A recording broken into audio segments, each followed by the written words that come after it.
Hello and welcome to the Republic of Middle-Aged Men. As normal, you have the three hosts. You have myself, Tim, and you have Lachlan. Howdy. And Ruben. G'day. Tonight is grand final night for those in New South Wales, and we care so much that we're still podcasting.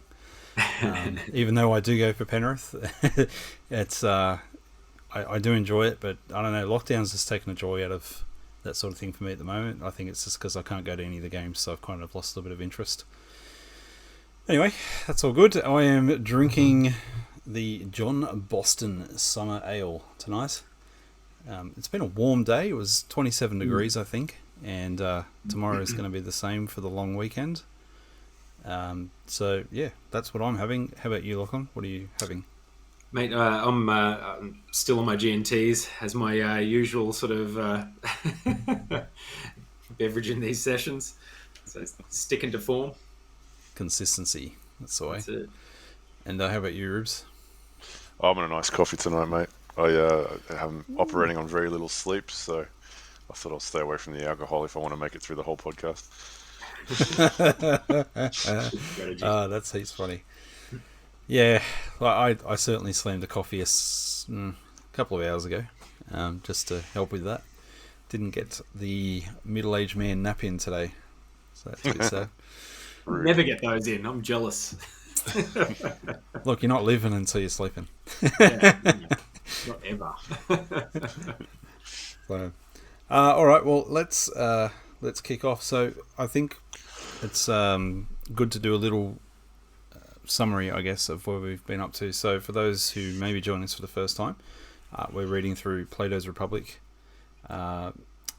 which obviously has Socrates in there doing his thing, and it starts off with the question essentially of, what is justice? Gives an answer that looks okay to us, but then starts meeting some objections from other people at the party, and they decide to take a step back and have a look at justice from the perspective of a city, but they don't want just any city, they make their own city. So we've spent weeks and weeks going over this fictitious city getting built, and at times I was wondering why. Sort of breaking down how can we build this proper city, so then we should be able to find justice within that theoretical city. And last week we realised that we got a definition from that, which was a bit underwhelming, but it actually made sense. And this week is where they now go, okay, now can we apply that to a person or the individual, and what does that look like? And yes, I'm not going to give away too many spoilers, but it made the last 7 weeks of reading all these other examples very relevant, and I suddenly understood, like, whoa, okay, that's why we spent all that time doing that. So without further ado, let's it's pretty amazing how he ties it all. It's pretty amazing how they sort of tie it all together. It all sorts of start to fall into place. I was pretty impressed. But I think I think part of what the discussion is that they're saying, well, how do we know what justice is? And they've got their state, and my understanding of the argument is essentially, well, we're still not sure what justice is, but if we can show that the individual operates in the same fashion and justice is the same in the individual, then I think their stance is, well, now we've got our definition. So that's when they go on to talk about the individual. Is that sort of how you understood it? Yeah, I mean, I think they sort of agree that they've found something, and they said, like, before we bust out the champagne, let's just kind of take it for a bit of a road test first and make sure it's sort of hitting the right mark. So that's kind of what they're doing here. And yeah, like Ribs, you're saying, trying to reflect the same thing back in the individual. Is there a principle? Is there a principle there where, because I think it's just the way that Socrates and Plato operates, is there a principle there that they're like, well, if it's true, it has to be universally true? So they're just trying, is that kind of what they're doing? They're sort of testing to see that, if justice is something, then it should be the same across the board. So it should apply to the state as well as the individual. Is that kind of the way that they're headed? Well, I think they were originally sort of doing that whole thing around really hard to define in the individual. And so that was the whole thing about looking at something bigger. And that's why they sort of came up with the cities, because they said it should be easier to find it if you're looking in this big place. So now that they found it in the big place, they just want to see if that holds true when they sort of start looking at an individual and applying the same kind of logic. And in particular, I think as they were sort of wrapping up what we were looking at last week, they came up with those virtues, and they wanted to see if they could apply those same sort of virtues from the state on the individual. So the virtues was wisdom, courage, and temperance. Although you had another word, I can't remember what it was. Self-discipline. Self-discipline, yep. Yeah. So I think that's where we're sort of kicking off, is you're trying to apply, or see if those virtues apply on the individual. Yeah, I think that's right. And I think, but it's also coming full circle, because they did go, we want to find it in the individual. We thought we'd found it, but then we realised it's probably not right. So let's zoom out to I think they use the analogy of font size. So looking at it at 4 fonts is more difficult to see clearly than at 128 font. So let's go big and then go back to small. And I think as Socrates sort of says, it's falling at our feet. It's so obvious. Now that they're looking at it, so that's kind of where they land. So now that they're trying to look at it in the individual, basically they sort of agree that it's not going to be an easy thing to kind of do, and that it's going to have to be sort of hard work to kind of dig in and find that out and see if there's those three principles. And so, more or less, they're sort of saying, the qualities found in the state is what you're going to find. It's going to be derived from the people. And they start talking about some people from different sort of areas. The Phoenicians' love of money, which sounds like a bit of a dig at them, to be honest. And their own sort of love of learning and knowledge and all that sort of thing, and saying that that's something that's evident in the people there, and that surely comes through into the city as well. So then they look back at nature and sorry, Rubes, go. Oh no, I just chuckle at that because they're talking about the surrounding cities, and they're like, the Thracians and the Scythians have a reputation, for being fierce or whatever, and the Phoenicians for the money. But the thing that they apply to themselves, and like, and then there's us with intelligence. Yeah, that's pretty funny. Those guys are greedy, those guys are angry, and we're smart. It's just that's where it's at. I'm just glad that at that point in time, the Venetians weren't just known for blinds. There's a dad joke for you. Venetians. Oh, damn it. Got the wrong word. Oh, well. The joke still stands. Too funny. So, look, they start looking at man's nature and how we make decisions, and question if there's one way of our nature, or if there are actually some further sort of principles that they can break it down to. And they start looking at 3 principles, and they come up with, initially they sort of say, one part of your mind is focused on sort of like learning, the other part's angry with the other, and the other one's seeking our natural desires. And that's kind of where they start sort of kicking off this conversation. And so they it's very come up with a method to kind of make it. It's very psychologically based, isn't it? Well, I think what they're doing is what we would call psychology these days. Yeah, for sure.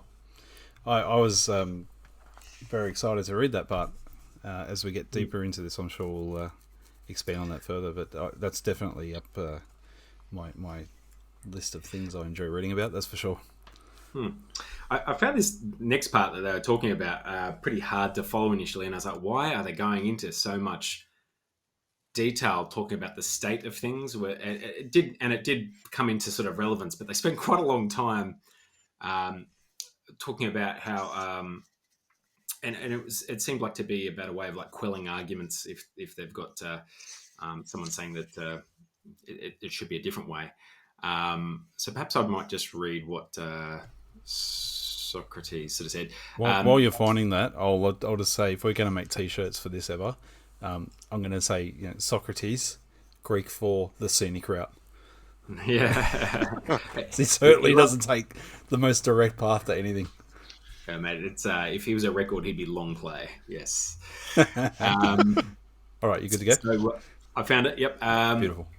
the same thing clearly cannot act or be acted upon in the same part or in relation to the same thing at the same time, in contrary ways, and therefore whenever this contradiction occurs in things apparently the same, we know that they are really not the same but different. I was like, I had to reread that about 10 times. Yeah, do you know what my notes? What I've written in my notes, this is all I've written in the margin. What now? Yeah. Huh? So he makes a bit more sense when he starts using the examples. I think they're talking about, it was the man who was standing still, and you'd say that he's not moving. But then what if he's like moving his hands around or something like that? And they sort of say, well, he's in motion and he's also not moving. So what they were sort of saying is that they would say that it's not two things at the same time. They would say that he is stationary, but his hands are moving, right? So they're being very specific. And I think this is where we sort of get into Socrates with this argument wanting to be, some things will be general in nature and some things will be specific in nature, where we start to sort of dig in. But this initial setup, I was just like, why are we going into so much detail about this? We're talking about spinning tops and circumference and axis and all this thing, and go, I liked it. God. Yeah, I really liked it. I wonder if Einstein read this, because it sounds familiar. Well, what did you think they were trying to do in that bit, Timmy? Because I got my thoughts, but I'd be interested in seeing what you I thought think they were those just analogies like, were I'm pointing surprised they didn't use the analogy of a ship, like that you can be standing still while the ship moves. I would have thought they would just grab that one straight away. But yeah, that's why I've straight away I'm like, did Einstein read this and then go, wait a minute, it's relative. No, my interpretation of what they're trying to do here is that they want to go and look at the way that a human works, a man works. And they're talking about trying to find these different aspects. So what I thought they were doing here, and I could be totally wrong, what I thought they were trying to do here is essentially say, well, if we're trying to identify different aspects of human, let's just say psyche, that's not their word, that's our word, they're basically saying, well, if you can identify two different movements within the psyche of a person, then you can identify them as two distinct things, because if they were the same, they couldn't be said to be moving and not moving. And then when they sort of move in, it starts to make more sense then when they start to move in and talk about those different aspects of the psyche. They're like, this, essentially what they're saying is, this is how we know that these are two separate things within the state of man, rather than one thing that are interpreted differently. That's the way I saw it. Is that kind of what they're doing? Exactly, I think. But I couldn't work that out until I got to that point. Well, same. With hindsight's 2020, which, like I said, that's why my only note in margin was what now? I've had it explained to me by a psychologist before that the human brain has layers, and so I use the analogy, and I'll hold my hand up here in camera, that your thumb is like the logical brain, and then the fingers are like the older sort of primate brain, and that the smaller part is where all of our logic and reason and all that stuff comes from, and then there's the bigger part, which is everything else, your fight or flight response, etc.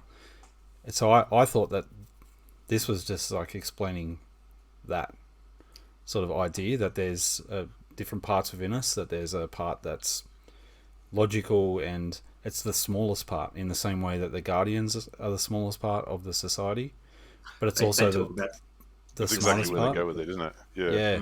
So I thought that's interesting, because their analysis really here aligns with our current understanding of how the brain actually functions. I thought that was interesting as I was reading it. It's not bad for 2,500 years ago. Good observation on them.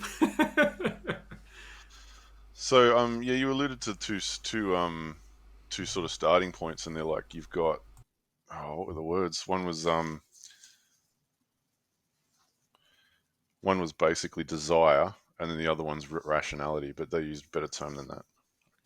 Well, that's actually the words they used in our copy. So they were using desire and the rational sort of. Oh, it's in my book, says irrational appetite versus reason. Right. But desire, I think desire or appetite is probably a better word. They do interchange it a few times, I think, in our copy. So they do, yeah. Yeah. Yeah, so as they start to look at desire, they talk about, I think, it being like a qualified or an unqualified desire. So they're talking about if thirst is the desire of drink, and it's an unqualified drink. If you're thirsty, you just want a drink, right? Because you've got thirst. But a qualified desire would be something more specific. So it'd be like, well, it's a hot day, so I desire something to drink that's cold. Um, and so I think they're starting to argue about, whether people have simple desires or these sort of specific desires. And I think Socrates sort of says, well, people will argue that, or actually, I think it was Glaucon sort of argues that, people only have specific desires, not really general desires. Um, and I think Socrates always sort of trying to play the simple card sort of argues the flip side. But I think they sort of agree that maybe there's going to be both, right? And they sort of bang on about sort of trying to sort of define specifics. They're looking at opposites and things like that to try and use an example to get some sense around that sort of qualified or unqualified sort of specifics. Yeah, Yeah, and I I think agree. yeah, they're sort of basically coming back to like looking at thirst and stuff again. I think that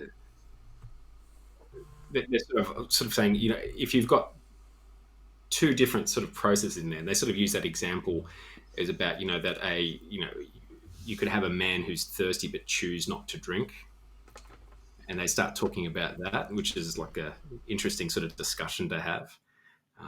But they take that as proof that you've got two parts of the Yeah. human. At least that's their study. They basically say, well, that's proof that there's at least two parts to the human mind.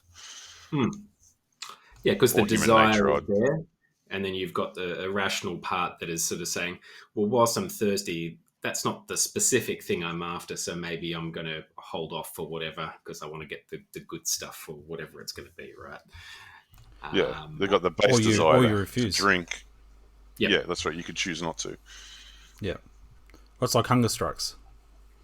Like when people Yeah. are like really, really hungry, but they just go, no, our principle, I'm not going to eat to, protest in this particular way.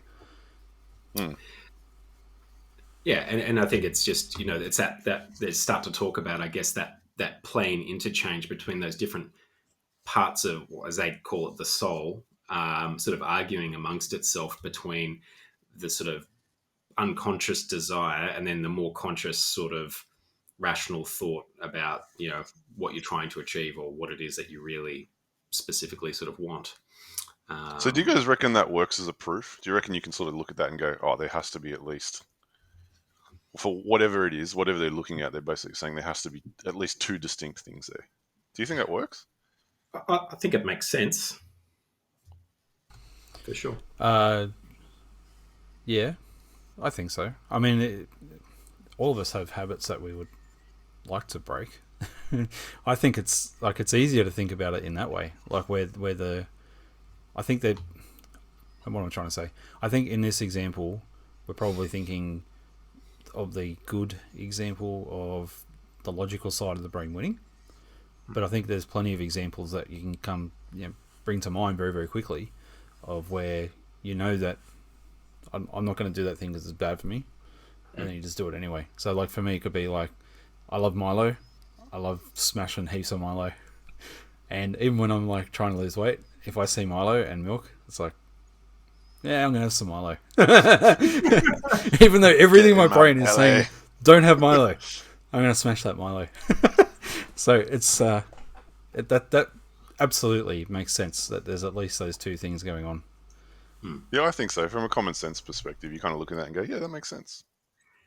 Yeah, I think their argument's logical. We all love logic, right? So they basically sort of like label those two and go, okay, those two are done.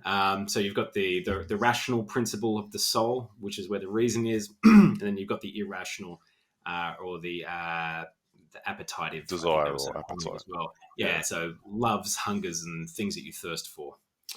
And they start sort of kicking around that maybe should there be a third one, and Socrates sort of puts it to Glaucon about passion or spirit.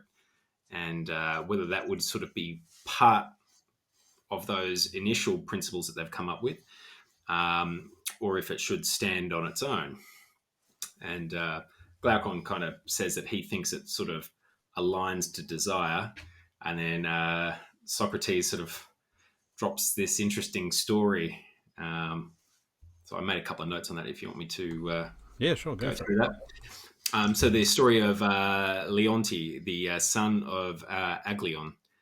So he just starts talking about this. So the man's frustrated that he's given into his desires to see some dead bodies that are over in a fort or something like that, when his rational side is telling him not to go and look at them, because obviously it's gory and horrible. Why would you want to go and look at that? And so the point of the story is to sort of like demonstrate the battle of wills within us, and that his spirit is sort of on the side of reason, which is why he sort of becomes angry with himself, that he gives in to that thirst to understand or look or see or whatever it was, and giving into that irrational side. So I think it's an interesting story. It's a weird story about having a desire to see some dead bodies somewhere. But you could understand it, like if you sort of maybe painted a picture like more of like, maybe there's like a dead body in a park, right? And there's a bunch of kids standing on the footpath or something, and they know there's a dead body in the park. It's like talking to each other. Do you want to go see the dead body?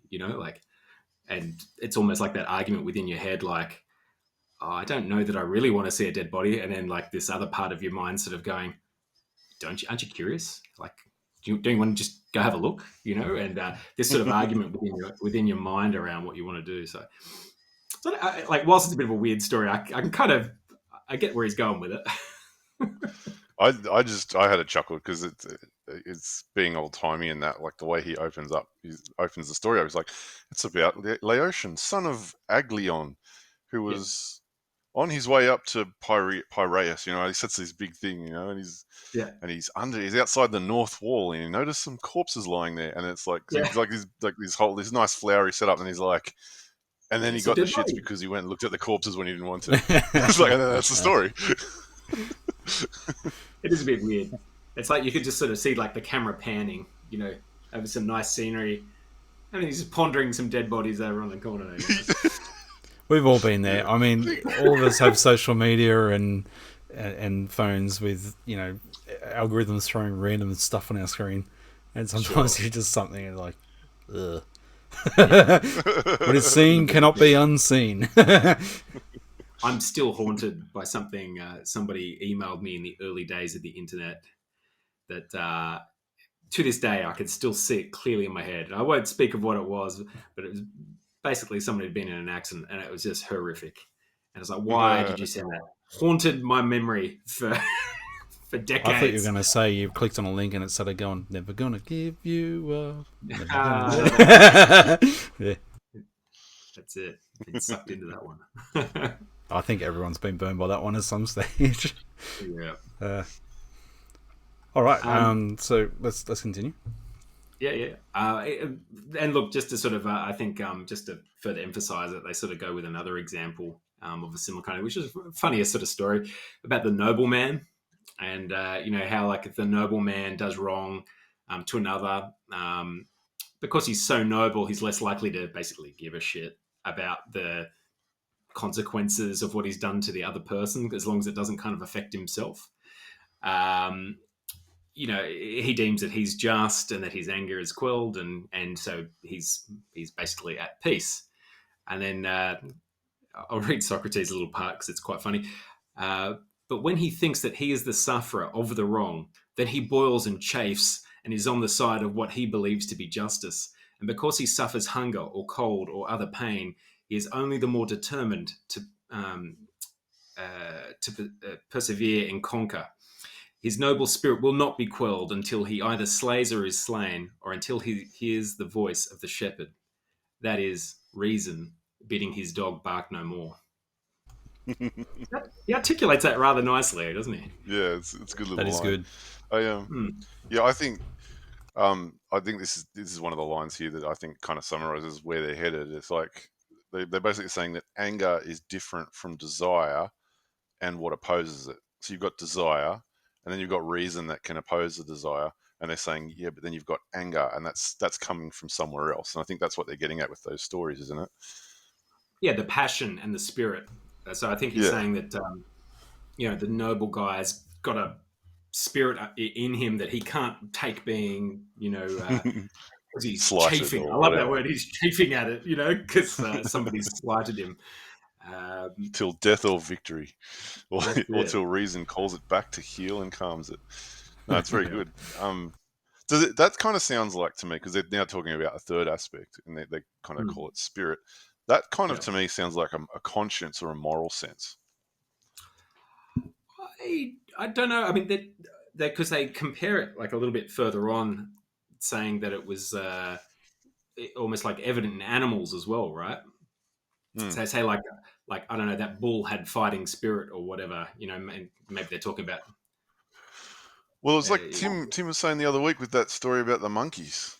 That Yeah. if Yeah, exactly. monkeys noticed that they were getting something that the other monkey wasn't getting, then they'd get the craps. Yeah. So that's what I thought they were that's what he's sort of getting at in terms of spirit. And to me, I'm like, well, that kind of sounds like almost like a sense of morality. So you've got seeing sense and smelling sense and hearing sense. What he's describing there as spirit to me sounds almost like another sense, but a moral sense. I think he certainly paints it that way as we sort of go on, but I didn't kind of get that just straight off the bat, though. Maybe It reminds me more of what Jung talks about with the shadow. I'm not sure if either of you are familiar with that idea, but it's like that self that's not logical, that's underneath. That's a horrible explanation of what the shadow is, but I'll come back to it. Let me get my head around what I'm trying to say with that. Yeah, I got the vibe more that like the passional spirit was kind of like it's like an underlying sort of feeling or way that you are, right? And I think, and maybe I'm jumping ahead a little bit here, but I think they're sort of saying is that there's kind of like cultivating that spirit through the way that their society is sort of is operating, but that if they weren't doing that and doing all this cultivation, that you might have this like wild fighting spirit within this particular person, or this other guy who's like just, I don't know, super passionate about whatever, you know what I mean? And I think it's just it's about something that's sort of within you, but it sounds like it can be kind of cultured and educated in a sense. So it's maybe in that's what they're trying to mold it into these morals, but I don't think it's necessarily A moral always moral, sense. if you know what I mean. So if you went to another city, Yeah, I'm not sure.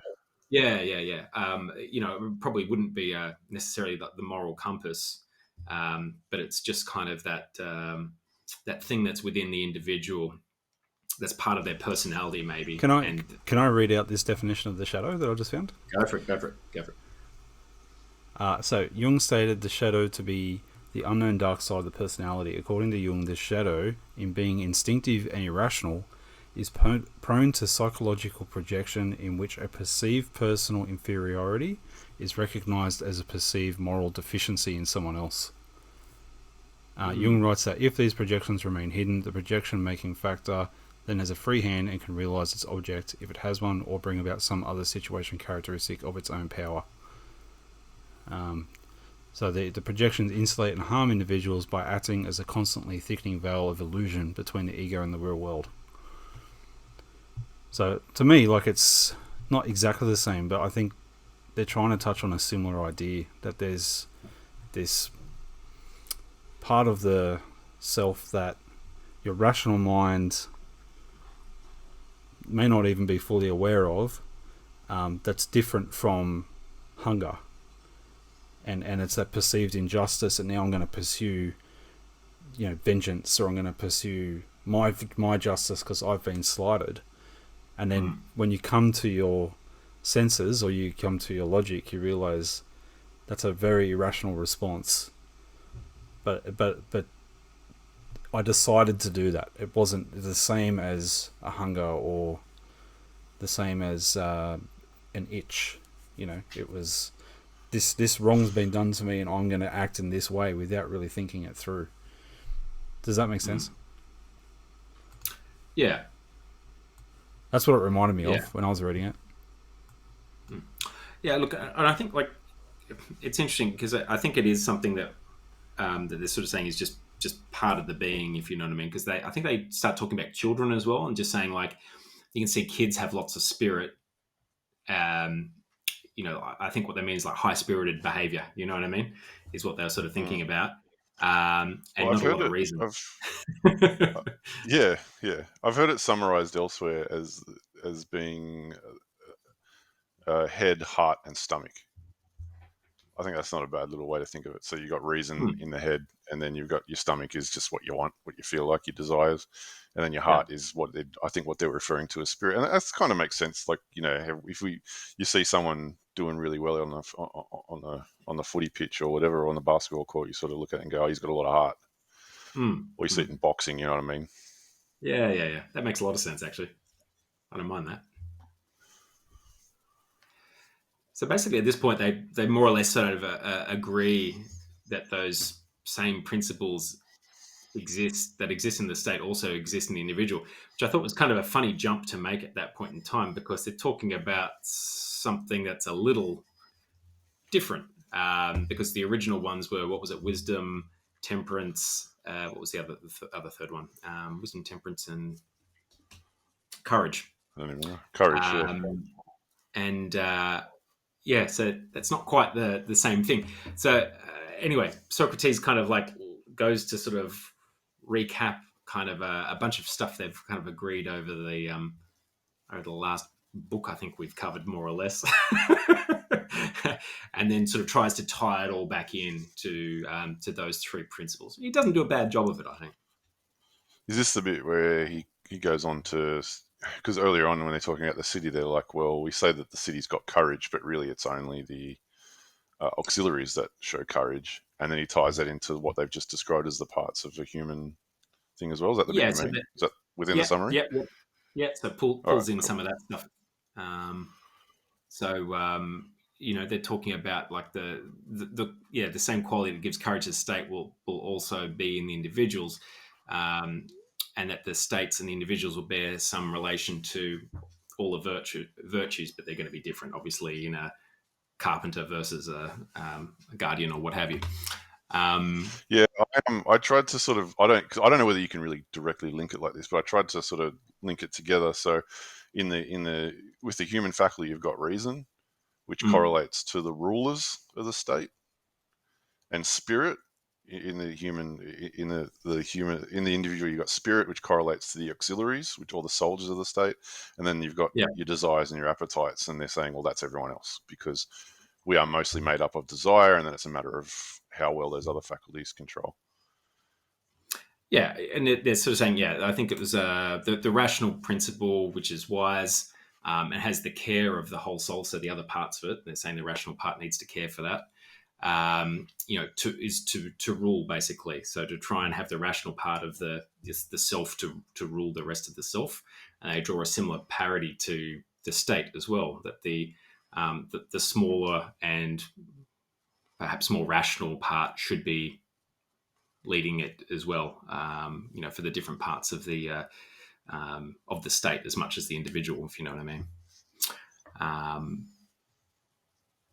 And I think that passional spirited part is supposed to be the ally of the rational part, if you know what I mean. So, and they're using that under that influence of that gymnastic and the music stuff they were sort of talking about there, and they're sort of tying back that to education again.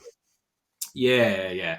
So saying because of the way we've brought these people up and we've built this culture, it's going to harmonize, soothe, and civilize the wildness of the spirit to bring it into line so that it'll be a good ally to rational behavior. So I think that's where they start sort of tying that back into sort of we can culture this spirit to be what it should be, to aid this just town, this just state that we're trying to build. I reckon that starts to make more sense of all that stuff about, but the auxiliaries shouldn't have too much money and they should live in a really restrained sort of lifestyle. Basic. And so that when you correlate to that to training spirit, you sort of start to see it all fit together. I thought that was really interesting because it's like, well, we want our soldiers to be. We don't want them to be greedy. We want them to be smart, and we want them to fight hard. Absolutely. But then they come and start talking about the human spirit, and they're like, well, that's what we would want to cultivate in an individual as well. Yeah, for sure. So they've got the rational and the spirit principles working together to rule over the soul, to control the irrational desires. So, keeping guard of the spirit, not giving into temptation, and, overturning your life. I think one of those things I was talking about before is about the man keeping to himself and doing his part in society. So if you're, keeping your desires under wraps, that helps keep you away. If you're not trying to cheat a man to get coin or whatever because you've one of the guardians or auxiliaries who are forbidden to have gold and silver, so it just kind of takes that temptation away in that sort of setting, I suppose. Yeah, because your spirit or moral sense or whatever we want to call it, and your reason just don't allow it. Yeah, is I think the idea. But that's where they land, because they sort of go through temperance and self-discipline. They say, well, that should apply across the board with reason, spirit, and desire. And is that kind of how they didn't get around to justice? They're like, we've got our first three. So there is justice, courage. And then courage. That's right. Yeah, so courage I pulled in. They sort of said this was an interesting one, I suppose, too, because rather than talking about the soldiers, I think they're just talking about the people of the state, and they're saying is deemed courageous where the spirit is resolute in pleasure and pain in following the commands of reason. So basically, that courage is following reason and not giving into your temptations. Desire. Yeah. So for the average man, yeah. So where do they land? Where do you reckon they land then in terms of, well, okay, we've got these three, so let's infer justice like we did in the state. So where do they land in terms of defining justice for the individual? Well, basically, they just say, well, I'll give you the quote he's got in there. And is justice dimmer in the individual? And is her form different? Or is she the same with which we found her in the state? And there is no difference, in my opinion, says Glaucon. So they basically agree at the end that justice is the same in the individual as what it is in the state. Bombshell.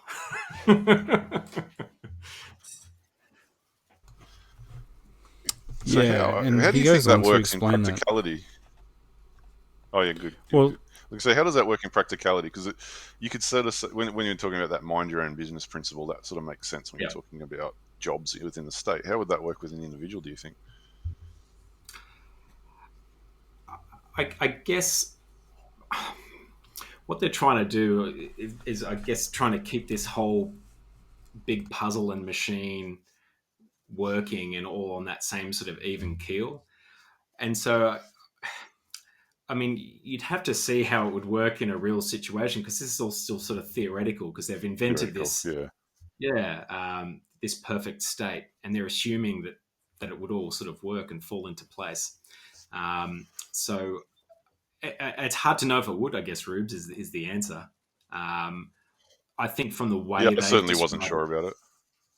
Yeah, look, I think from the way they've described it, they're very clear in their minds that it's successful and that it does follow, and that the average man will carry these values and these principles and in being just and having justice in this state, and that by having it's a bit like kind of do unto others what you want done unto you, right?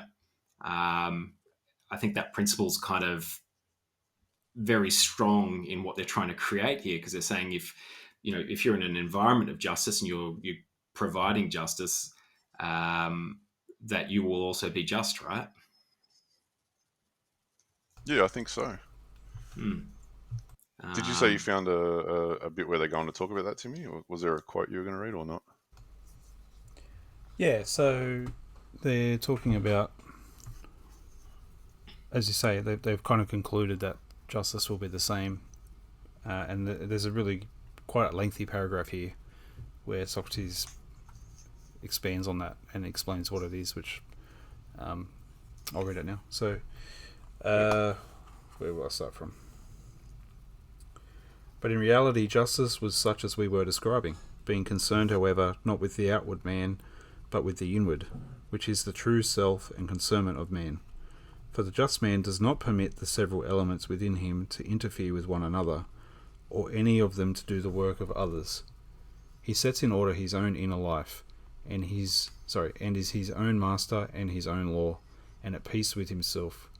And when he has bound together the three principles within him, which may be compared to the higher, lower, and middle notes of the scale, and the intermediate intervals, when he has bound all these together, and is no longer many, but has become one entirely, temperate and perfectly adjusted nature, then he proceeds to act, if he has to act, whether in a matter of property, or in the treatment of the body, or in some affair of politics or private business, always thinking and calling that which preserves and cooperates with this harmonious condition, just and good action, and the knowledge which presides over it, wisdom, and that which at any time impairs this condition, he will call unjust action, and the opinion which presides over it, ignorance. And it's followed with, "You have said the exact truth, Socrates." That's a pretty unanimous agreement there, right? Yes, but I object. You were saying no. Are you going to object? Because I was just going to say to you were saying earlier that you quite like the way that they've structured this idea of what makes up a human, or the parts of a human mind or soul. I object because this doesn't capture the fault that all of us have. And that's why I prefer Jung's model, where it has the fourth part, which is the shadow self. Because the shadow self is the part that makes those parts not work. And so like what we were talking about before, where, I see Milo, even though... Sorry, back up. So you said it doesn't capture a fault. What fault are you referring to? The fact that you cannot... So, remember what they were saying at the start, where they said the just man must have some divine peace within them to actually be the just man. Right. Remember that? So saying like where they're saying if you had a ring that turned you invisible so you could do whatever you want, like nobody's gonna use that just for good. Correct. And so Jung actually, in a way, waves a white flag at that and goes, it's not possible for us not to do that. So we need to accept that that's part of our psyche and invite that part of ourselves out to play and incorporate it in a way that's not self-destructive or destructive to others, but still gives it air and gives it permission to exist. And so that's what I was alluding to before with the shadow. When they're talking about the guy who goes and looks at the bodies, Jung would say that's the shadow self for some stupid reason doing something that you don't understand, and that's contrary to the rational mind, but it's not linked to those other two parts of the soul, so to speak. So if you wanted to try and insert that into this discussion, into this system, would you say that there's a fourth part? Well, classically, from a biblical perspective, I would say that that's the sinful nature part. From a Jungian perspective, I'd say it's the shadow part. From this, I would say it's the can't do it without divine intervention part. I think it's a really interesting thing to think about. And I think, in fairness, Socrates agrees with you, because I think that's why he structured this state in the way that he has, to try and remove all temptation. Yeah, we're talking about. I think you're right. Yeah, and so rather than sort of addressing it, he's just kind of like, well, how can we create a society where we've just removed it all? And in fairness, I don't think it'd work, because I think maybe Tim's right in the sense, or Young in that case, but that it's probably a part of nature, like part of that human nature, that will seek it out. Even if you've got perfection right in front of you without screwing anything else up, there's probably a part of, maybe not everybody, but or maybe it is in everybody, but it just doesn't come out to play so much on everybody. That'll go out and screw things up by doing something they shouldn't. I might have butchered Jung's idea too. Like, I'm not a psychology student. Someone listening Sure. might go, "What? You're way off." But that's my understanding of it, and it might be wrong. But that's what I think he's saying, and I certainly think that's the biblical understanding of our gap. In your mind, would you say that Jungian shadow state thing is the same thing as I think what Christians would call the fallen nature? I don't think he would say that. I think he would just say that there's a part of the human condition that does have anger and resentment and wants vengeance, but the shadow isn't always negative either. In his analysis, he's also like, it includes other things that could actually be good things that you do. It's not really. It's like the dark side of the force, right? It's like dark side force powers aren't bad unless you use them with a bad intention. That's kind of his understanding, but it's freaking complicated, and I don't have time to explain it well here, and I'm not even sure that I could. But I've spent many hours looking at that model, and I find it very interesting, and I think he's trying to come up with a way of describing that sin problem without a religious definition or explanation. Because without getting too far into the weeds, because the thing that springs to mind there, I think there's a risk. There would be a risk then, if you are going to deviate from the Christian idea of a fallen nature. Are you then giving evil, or the evil part of the human soul? Are you then giving it like what we call an ontological status? Are you giving it a status within itself? So you know how you got the idea of like yin and yang, right? Where you've got good and evil fighting with each other, and ideally you want it to balance out. That's different from by my understanding, that's different from the Christian conception of good and evil. Oh, it is. So is the Jungian thing a little bit sort of more akin to that yin yang idea, or is it? I don't think so. I think it's more akin to like when the devil took Jesus to the top of the temple and went, "Worship me, and I'll give you all this," and Jesus is like, "No." Like he didn't deny that was there. He didn't deny that was an option. He confronted it head on, and was like, "No." Right? Because do you get what I mean by that? Like, he's not denying that that's a temptation. Like, he was tempted by that, and then went no. But so Jung would say if he'd pushed that down, then maybe he would have done the wrong thing eventually, because he wasn't dealing with it. Yeah. So it's probably a little bit too complex to get into, to be honest. 100%. Yeah. So there's a lot to think about there. I was just going to add to just like with the yin yang thing, which was to like the two sides sort of opposing. I always find it interesting though that you've got the little bit of the opposite color in each of them, right? And it's sort of like the thing that's, the good half there still has a little bit of bad in it, and the bad half still has a little bit of good in it, if you know what I mean. I've noticed that before too. Yeah, which is pretty neat. Interesting way of looking at it. See, Darth Vader still did have a little bit of good hiding in him after all, hey? Yeah. Yeah, I think it's a cool idea. I don't think it fits in with what Socrates is describing, but like you said, maybe that's because he's only talking about the ideal state and sort of leaving out the other stuff. Yeah, I didn't mean to go down that rabbit hole, to be honest. I was just trying to say that when I read that part about the self-destructive nature, and they'd already identified, like on reflection, they'd already identified 3, and I'm like, oh, this, if you add that other problem to it, that becomes 4, and it's very similar shape to Jung. It's just all it reminded me of. I don't think there is a direct correlation with the idea, though. But I think the way that he's defined the soul or the psyche is, I don't know. I'm going to look at that more. I'm going to spend some time seeing if they align or if they're different. You've probably got 2 different approaches.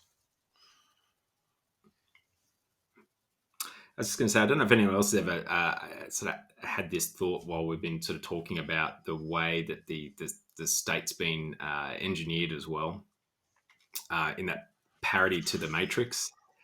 And they sort of talked about in the Matrix how the first version of the Matrix they made was perfect. Everything worked, and it was a paradise. And it didn't work. The people couldn't deal with it having perfection and had to break it and ruin it. Yeah, they rejected it. Yeah. And so we had to make the Matrix being based on the real world, which has good and bad in it, and the wrong choices and the right choices. I can't help but thinking about Socrates' state a bit like that first version of the Matrix, and whether the whole thing would just if you actually implemented it, it'd just fall apart. yeah. He is the architect. I mean, he's the old guy right. that takes 5,000 words to make a sentence sitting in the chair. He's the architect. Absolutely. Yeah. It's just something that popped into mind. I was like, that's very good. Really excited to see the next one of those, by the way.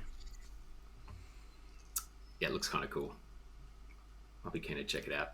I hope I'm nervous after how burnt I got by Star Wars 8. I'm very nervous, but yeah. Mandalorian season 2 was pretty good, so there's hope. Yeah, that's true. A New Hope. Whoa, nice, very funny. So after all this, and they've sort of landed on what they believe is justice, they start talking about injustice.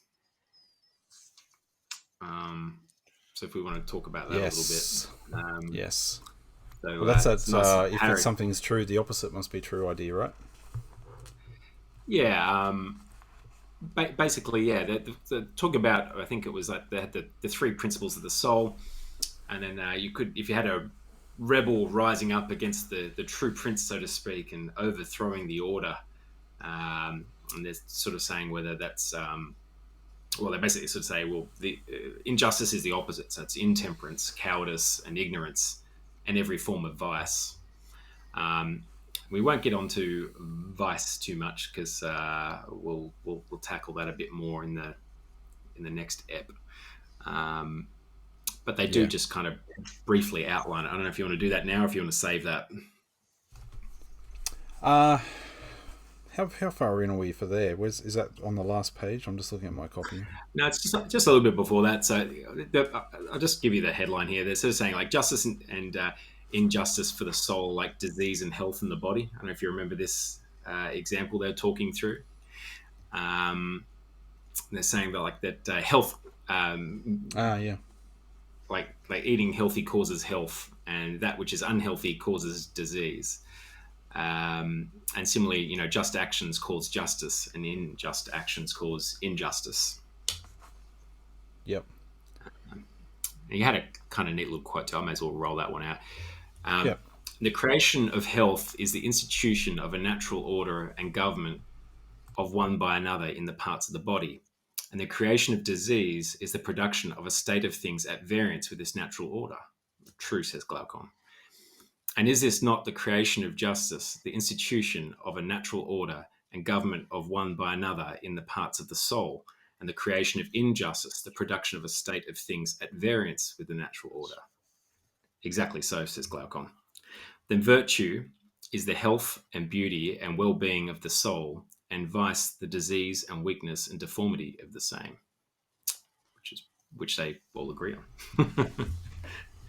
So I sort of see that as kind of like the end of this bit, because they basically all agree, and we kind of like, we made it, right? Everyone agrees that there's justice. It's the same in the state as it is in the soul. But there's just one question they haven't quite answered yet, which they start sort of talking about, which is, who's got the greater advantage, the just or the unjust? Yeah. Yeah, and I'll be interested to see if their conclusion is the same as it was at the beginning. So they did touch on that back in book 1. Well, that's part of the question they're trying to answer, isn't it? Hmm. Yeah, I mean, I think they think they've knocked it out of the park, but they maybe haven't quite proved it yet. So I think Glaucon says, this is a ridiculous question. How can we even ask that question after all of this stuff that we've put out, and we can see it rings true. Yeah. But they need to do the argument justice too. So they want to see it through. So I guess that's maybe where we'll stop, and we can dig deeper. I'm hoping at some point the old guy who went off to make sacrifices walks back in and just says like, "Why are you still here?" Yeah. It's been 2 days. Get out of my house. Yeah. Yeah. Yeah, that's it. Stop You smooching drank all off my me. wine, ate all my food. You still here? It's Socrates, Malacca, at you get. Get out of my pantry. Barefoot hippie. Yeah, gosh. Well, that sounds like a good time for us to have a stroll up to the good old pub for lots of us. Sure. Look at that. Such a cool place. Really looking forward to COVID travel bans and all that lifting.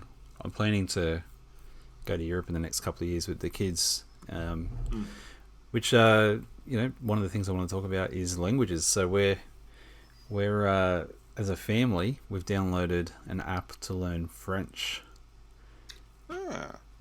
So our plan is to do it every day for about 6 weeks, and then pick one meal a week, like a dinner a week, where we can only communicate to each other in French. Ooh, challenge. That'd be Let's interesting to see how far you go. That'd be really interesting. Yeah, that's a good idea. Yeah, my daughter is That's a good way absolutely to do it, I killing it. reckon. Yeah, my daughter's killing it. My son has done the bare minimum of like 2 lessons. I'm somewhere in the middle. And I think my wife is ahead of me, but behind my daughter. So, yeah, it's pretty cool. Do either of you That's a really speak cool any idea. other languages? No. I actually told myself I was going to try to learn German this year, but I didn't end up starting. None. What's that, sorry?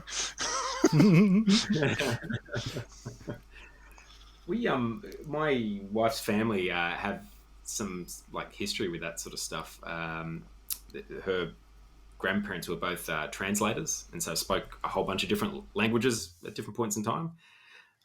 So I think they spoke. Grandfather spoke English, Greek, Italian, French, and Arabic. Wow. Yeah, which is pretty amazing, really. Like, I can't imagine having that much going on.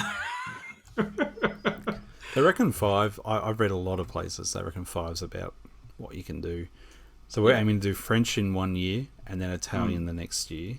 So then when we go, because the kids were like, "Where do you want to see?" My daughter's three was like, "I want to see Paris," and my son's like, "I want to see Rome," because he loves Assassin's Creed 2 as much as I do. Sure. So he's like, "Let's go to Italy. Let's see Rome," and I'm like, "Sure." So that's our goal. That's what we're working towards now. That's cool, man. You guys got any holiday plans? Obviously, that's not in the next year or two for us, but No plans.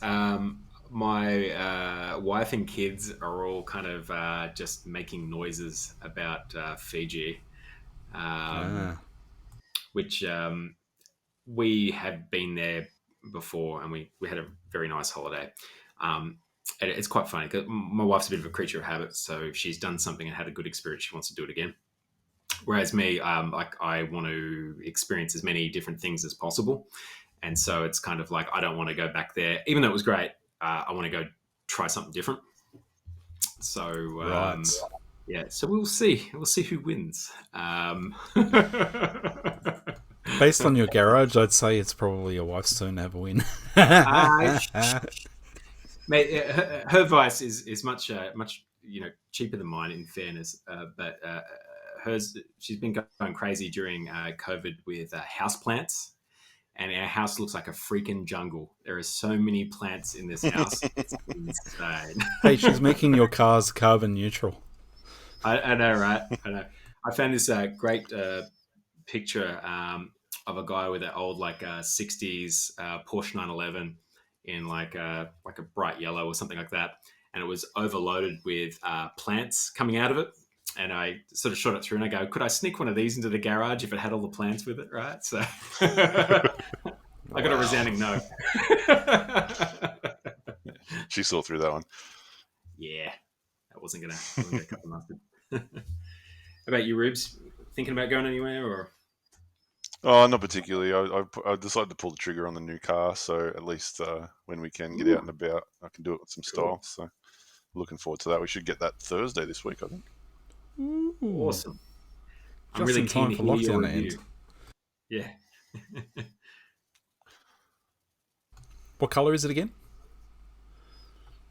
Oh, I call it gunmetal grey, but apparently that's not what you call it now. It's a bit darker than your gunmetal greys, but yeah. Right. Is that because we're Shadow like titanium. a no gun Something like that. It's country? something like that. No, that's just what I sort of know that colour as from. I don't know where I heard the colour. Maybe call it Ned that for Kelly years. grey. Oh, that's cool. That's always a good time when you pick up a new toy. Yeah, I'm keen on the same car, so I'm curious to hear Rubes' review. So see how it goes with the fam. Yeah, I'll let you know. I already made a slight concession. I didn't get the diesel 4-wheel drive, which is what I really wanted. Yep. So I'll let you know how the front wheel drive goes. That's all right. I mean, it's what you're going to use most of the time, right? You're trundling around with the kids. Yeah. I just couldn't justify the extra cash because I'm not going to take it forward driving. I'm not even going to take it off road. So what's the point in spending the extra cash? For sure. Hey, you get worse fuel economy anyway, right? Because you got to carry all that extra mechanical stuff around. So yeah, right. That's right. Theoretically, you'd be better off. Well, yeah, it's cheaper up front and it's cheaper to run. So, yeah, I'm not quite sure if we're going to change over ours anytime soon. I just we had the kids at the park today, and I was just looking at the state of the inside of that car when we got back, and I was just like, I'd be devastated if this was a brand new car. It's like maybe I just need to wait another year, maybe another 18 months until the youngest one's sort of big enough, and the other ones are sort of big enough to not trash it. Yeah, that's always the challenge. That's why you have the workhorse and then you have the toy. That one is the workhorse, but yeah, you still want a new workhorse every now and then. Well, it's actually my wife's car. It's not even my car, but I just because I'm a car guy, it just upsets me to see things get wrecked like that. She's like, "Don't worry about it." It hurts your spirit. Like, yeah, it really does. Yeah. Yeah. By the way, my old car passed Rego again, so that was exciting. 68 years old, still passing Rego first try, so that's pretty cool. Had to do the annual British Leyland degrease underneath. It's about as leak proof as the Titanic, so it doesn't matter what you do, it's always going to have something come out of it. So, but I'm very happy we cheated with that car. I think every year I take it to the mechanics, they expect it to just, because they're auto electricians, so every year I take it there, they go around and check every light. Is this working? Is this working? Is this? It all works. I'm like, yeah, my dad ripped out everything English and put in all new wiring, Japanese fuse box. Problem solved. Get rid of all that British garbage under there from the electricals. Keep the British style. No more Lucas the Dark Knight. That's it. No, he's a terrible, terrible design. Well, that was it. That was pretty good. I feel like we've hit a really sort of monumental moment in the book where we've got an established definition for both the big picture and the small picture. I'm pretty happy, but now I'm interested, like, because I was happy do you remember at the end of book one how that definition felt, not right at the end, but as we got towards the end of book one, the definition of the just man felt really good. Yeah. And then it was like, it's not right. I feel like I'm going to get wrecked here. Like in a couple of weeks, they'll be like, that definition's not right either. If you think about it, I'm really curious to see what the content's got ahead for us, because, it feels like this has been pretty hard fought, sort of getting to this point.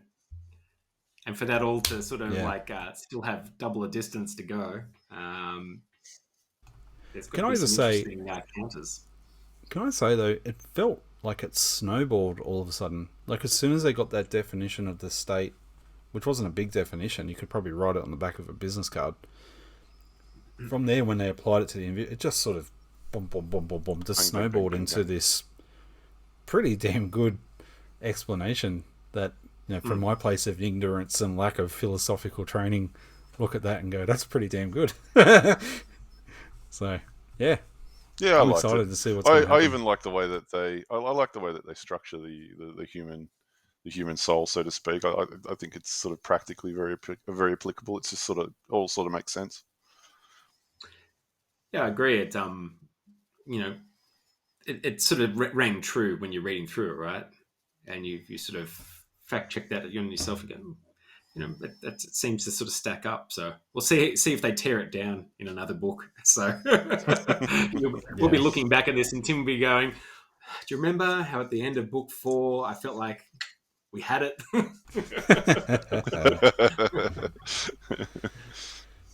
Yeah, he'll probably do that to us, the mongrel, but that's all right. He's dead anyway. It's the long play record. Remember that. Yeah. Well, I think we'll wrap it up there. Yeah, thanks for joining me, guys. Thanks for continuing to work through the book. I'm having a great time. I hope you guys are. Sure. And likewise. to those listening, we hope you're enjoying. And remember, the Republic wasn't built in a day, and neither are middle-aged men, and neither are Socrates' arguments. So thanks for joining us, and we'll catch you next episode. See you later. See ya.